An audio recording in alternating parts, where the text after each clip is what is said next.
بسم اللہ الرحمن الرحیم۔ السلام علیکم ورحمۃ اللہ وبرکاتہ۔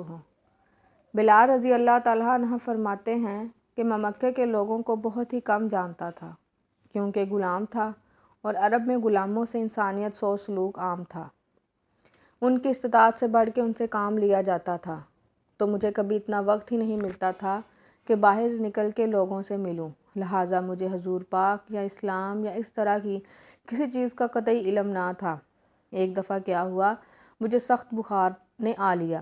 سخت جاڑے کا موسم تھا اور انتہائی ٹھنڈ اور بخار نے مجھے کمزور کر کے رکھ دیا، لہٰذا میں نے لحاف اوڑھا اور لیٹ گیا۔ ادھر میرا مالک جو دیکھنے آیا کہ میں جو پیس رہا ہوں یا نہیں، وہ مجھے لحاف اوڑھ کے لیٹا دیکھ کے آگ بگولا ہو گیا۔ اس نے لحاف اتارا اور سزا کے طور پر میری قمیض بھی اتروا دی۔ مجھے کھلے صحن میں دروازے کے پاس بٹھا دیا کہ یہاں بیٹھ کے جو پیس۔ اب سخت سردی، اوپر سے بخار اور اتنی مشقت والا کام۔ میں روتا جاتا تھا اور جو پیستا جاتا تھا۔ کچھ ہی دیر میں دروازے پہ دستک ہوئی۔ میں نے اندر آنے کی اجازت دی تو ایک نہایت متین اور پر نور چہرے والا شخص اندر داخل ہوا اور پوچھا کہ جوان کیوں روتے ہو؟ جواب میں نے کہا کہ جاؤ اپنا کام کرو، تمہیں اس سے کیا؟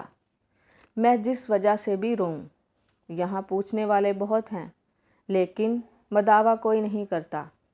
قصہ مختصر کہ بلال نے حضور کو کافی سخت جملے کہے۔ حضور صلی اللہ علیہ وآلہ وسلم یہ جملے سن کے چل پڑے۔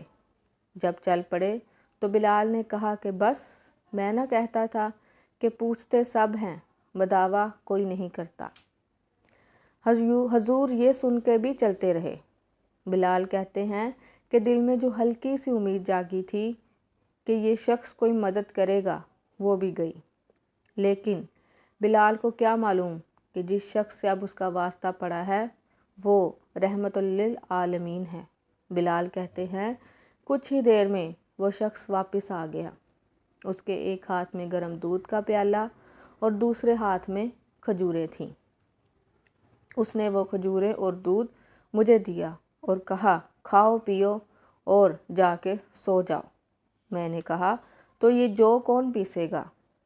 نہ پیسے تو مالک صبح بہت مارے گا۔ اس نے کہا تم سو جاؤ، یہ پیسے ہوئے مجھ سے لے لینا۔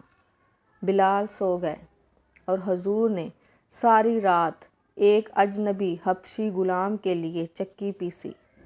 صبح بلال کو پیسے ہوئے جو دیے اور چلے گئے۔ دوسری رات پھر ایسا ہی ہوا، دودھ اور دوا بلال کو دی اور ساری رات چکی پیسی۔ ایسا 3 دن مسلسل کرتے رہے، جب تک کہ بلال ٹھیک نہ ہو گئے۔ یہ تھا وہ تعارف جس کے بطن سے اس لافان عشق نے جنم لیا۔ آج بھی بلال کو صحابہ رسول بعد میں، عاشق رسول پہلے کہا جاتا ہے۔ وہ بلال جو ایک دن اذان نہ دے تو خدا تعالیٰ سورج کو طلوع ہونے سے روک دیتا ہے۔ اس نے حضور کے وصال کے بعد اذان دینا بند کر دی، کیونکہ جب اذان میں اشہد ان محمد رسول اللہ تک پہنچتے تو حضور کی یاد میں ہچکیاں بند ہو جاتی اور زاروں کی تار رونے لگتے تھے۔ اصرار اور اخوت کا یہ جذبہ اتنا طاقتور ہے، اللہ ہم سب کو اس عمل کی توفیق عطا فرمائے، آمین ثم آمین۔